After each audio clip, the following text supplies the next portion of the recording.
Welcome everybody to my UFC Fight Night Atlanta predictions. Usman versus Buckley. This weekend, guys, I'm super pumped about. Tons of plus money all over the place. The very opposite of last weekend's big pay-per-view card with O'Malley and Merab. Of course, the Merab got it done, minus like 330 favorite. This weekend, guys, tons of plus money all over the place. I can't stress that enough. I mean, we're gonna just get right into it. Let's get right into it here with this first fight. Jamey-Lyn Horth versus Vanessa Demopoulos. You got Jamey-Lyn Horth sitting at minus 700. Vanessa Demopoulos at plus 450. You had Lyn Horth here. She's got 5 inches taller than her. She's 7-inch reach advantage on Demopoulos. I can see why Vegas has her at minus 700. Personally, I don't want to touch anything at that price. You guys know that. But if you have to bet on something in this fight, I would say Jamey-Lyn Horth. She's sitting at what, plus 800 to win by knockout TKO. I'd look there, I guess. On to the next fight. I mean, inside the distance, actually, before I get on to the next fight, sitting at plus 260, maybe there as well. I don't know how you'd like Demopoulos at plus 450, but go for it if you like that, I guess. Next fight on the card, we got Phil Rowe versus Ange Loosa. You got Phil Rowe sitting at 10-5, Ange Loosa sitting at 10-4. The books are thinking Loosa's going to win this fight, sitting him there at minus 125. I personally don't see how Loosa wins this fight unless he just gets takedown after takedown or maybe catches Rowe.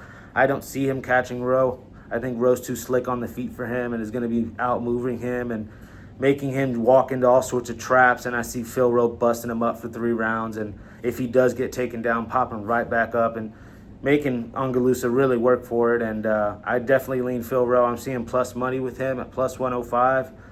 I think that's somewhere you got to look. That's kind of an easy read for me. On to the next fight, you got Cameron Smotherman versus Ricky Simón. Ricky Simón was originally supposed to fight Charles Jourdain, a matchup I'm sure he was super excited about. Jourdain is just easy for him to take down. That would have been a takedown wrestling clinic for Simón. But here going up against Smotherman, he still is probably going to stick to the same game plan against Smotherman. But I totally can see Cameron Smotherman stuffing a bunch of takedowns, literally smothering takedowns against Ricky Simón here and giving Ricky Simón all sorts of fits. It's sitting at around plus 400, Smotherman. I think that's a spot you got to start looking at. If you do like Simón, what do? You go Simón by decision? Maybe. I don't really like betting that. With Ricky Simón, he's not my favorite guy to fight. At minus 600 is just way too much. Ricky Simón at minus like 275 is some minus 350 maybe. I can start getting on to Ricky Simón, but way too much value on the Smotherman side.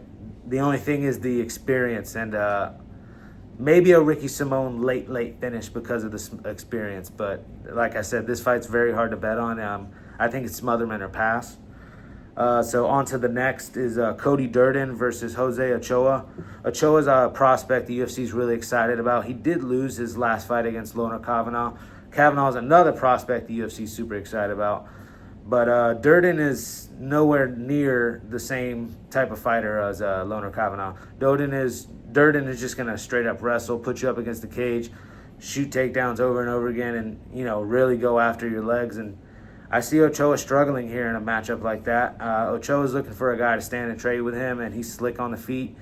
I just do not see Durden getting knocked out by Ochoa, and I see Durden able to implement his wrestling on Ochoa. And when you're talking a plus 160 price, you got to look Durden's way. Only way you can look Ochoa's way if you think he's going to get a knockout. Like I said, I don't think he is. So at minus 190, I nowhere can get on Ochoa. But yeah, Durden's the pick, I think, for me there, plus 160. So on to the next fight. You got Malcolm Wellmaker versus Kris Moutinho. This is a fight I saw and I just laughed at. I mean, I just think of Sean O'Malley just straight turning Kris Moutinho into a heavy bag that fight.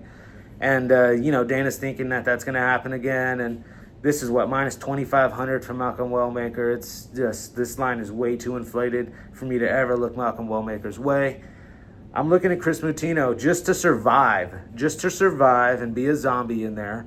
Over 1.5 rounds, plus 135. Just make it to the middle of the second round for me, Kris Moutinho. You can just fall down immediately. I think he's actually going to be competitive in this fight. I mean, I'm not telling you to take the plus 900. I mean, I can see why just at the price, but I also feel like you're throwing money away at that point because I don't think he has any shot in this fight, even though I think he can at least last in this fight. There's a difference. There's a difference. I mean, he's training out of New England Cartel now. Calvin Cater, Rob Font trains out of there. It's not a bad gym at all. I think they'll have him ready. This fight to go the distance, you know, a 30-27 Malcolm Wellmaker striking clinic, which is what we're probably going to see, is plus 425. I mean, tons of value right there. I think you got to look there. On to the next fight. You got Court McGee versus Michael Chiesa. And yeah, I was thinking that this is the fight I'm going to start cooking the food and getting everything ready for the main event soon. You know, two old grizzly veteran guys. For this fight to go the distance, you're looking at minus 150. I can't touch this fight. Court McGee is obviously where I was looking first because of the plus money, but I just can't get there with him. Chiesa has won his last time, and, you know, he's a slightly younger fighter than Court McGee. I think he has a little bit more left in the tank than McGee. I can't get there with minus 375. Is that what he's sitting at? Yeah, minus 375. I just can't get there. But I was looking, I was like, somebody's going to gas. You know, my bet would be McGee to gas. So, you know, Chiesa in round 3 sitting at 9-1. If for some reason you want to throw money away and you want to go on Court McGee round 3, it's 22-1. But I think a possible late finish, or, you know, this fight goes to distance at minus 150, the juice, I just can't get there.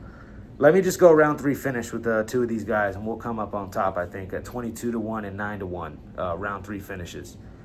On to the next fight. You got another one that I'm not rushing to the window to bet either. Rodolfo Bellato versus Paul Craig. For this fight to go the distance, you're looking at a minus 475 no. For this fight to not go the distance is minus 475. So, you know, Vegas clearly thinks somebody's not going to make it, you know, somebody's going to get finished. And, you know, so then I take a step back and I think, how is this going to happen? If Craig is to win this fight, it's going to be by submission.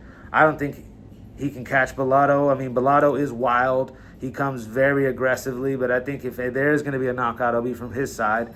Unfortunately, that's at minus 160. I don't like laying that juice with him. And a guy that's as wild as him and not as experienced as Paul Craig, I can really see Paul Craig finding a choke.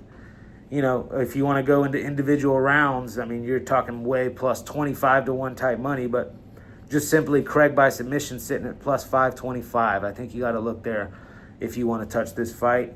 If you like Bellato, I mean, yeah, I guess you take the minus 160 by knockout. On to the next fight. You got Oumar Sy versus Alonzo Menifield. Another fight that's just fat favorite. Oumar Sy is sitting at minus 800. I do like the knockout prop for him. Plus 265 is not that bad. I'll definitely look there. You know, he's just way bigger, younger. This is a fight I feel like Dana just set up for him. Menifield, the under 1.5 is plus 125. I'm looking there. I mean, this fight might not even get out the first round. So, yeah, on to the next fight. You got Mansur Abdul-Malik versus Cody Brundage. Another inflated line, you know, Abdul-Malik sitting at minus 800 here in this fight. I'm seeing minus 330 for him to win by knockout or TKO. He has something on the feet for Cody Brundage, and he can wrestle with Brundage. This is a guy in Abdul-Malik who I've seen up close at Extreme Couture. He is in shape year-round. The guy sits real close to this at 185 weight, which I like when fighters do that because they're always ready year-round, ready to fight. And I'm thinking he's going to catch Brundage here, either on the feet or just puts on a wrestling clinic. I mean, if you think he puts on a wrestling clinic on Brundage, it'd be plus 650 by decision. I'm looking there, but it also wouldn't surprise me for him to catch him on the feet, which is at a minus 330 price. So it's a tough fight to call there, but yeah, I'd be lying to you if I said I didn't look at that decision plus 650 for Abdul-Malik. That's real nice there. On to the next fight. You got Cody Garbrandt plus 170 versus Raoni Barcelos. I can never get this guy's name right. I do know last time out against Peyton Talbot, he just cashed us out huge. That was nice. A flyer of a bet I had on him there against Talbot, but he got it done. Fraud checked him. That was very nice. It's a whole lot different fight, I think, here. He got with Cody Garbrandt, who's a lot more experienced than Talbot. Garbrandt obviously has made some crazy decisions inside the octagon, but he is a guy here I think you got to bet on here. Plus 170.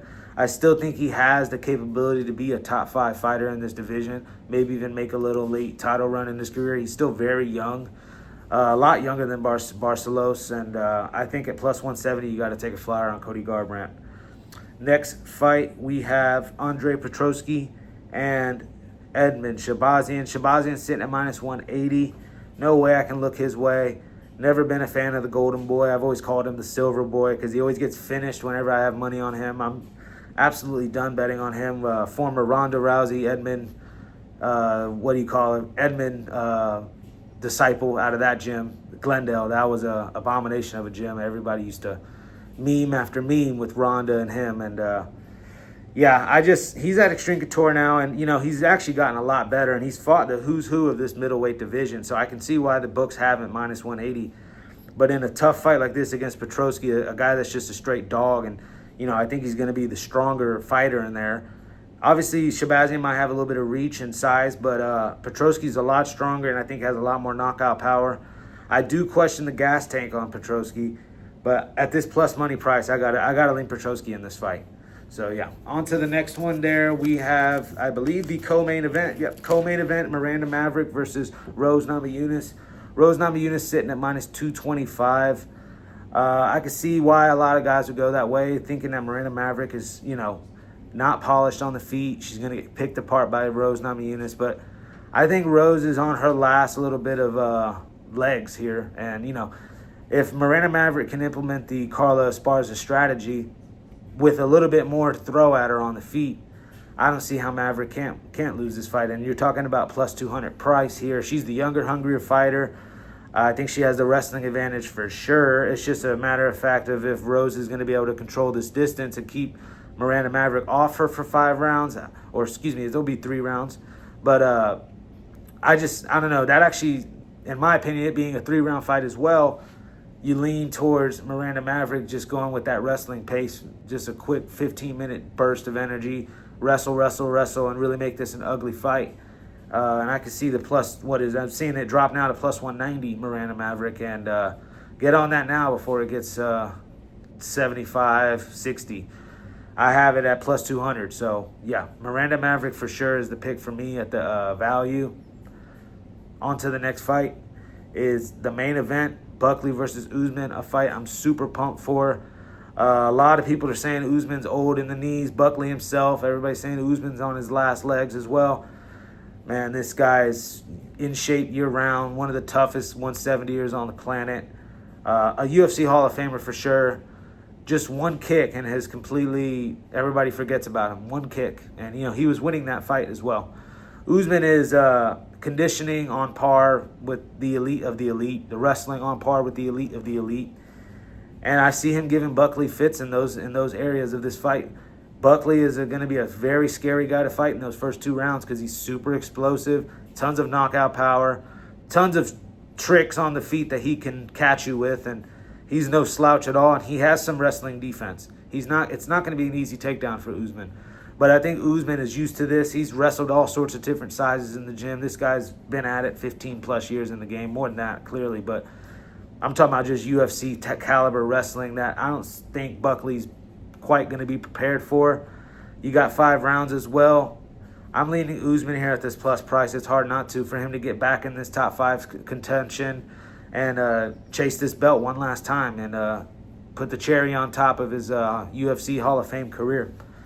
So yeah, guys, that breaks it down for you guys. This whole card, like I said, tons of plus money all over the place from the beginning to the end. This is the card, guys, to hop on. Hop on a 3-day this Friday. Friday, Saturday, Sunday, 3-day pass with me, $99. I'll be getting to you guys MLB, UFC. We got NHL Stanley Cup. We got NBA Finals. This is the weekend, guys, to hop on a 3-day, $99. We'll make some money, guys, here at TonyPicks.com. Make sure to always use the discount code TonyT. And let's make some money, guys. Peace.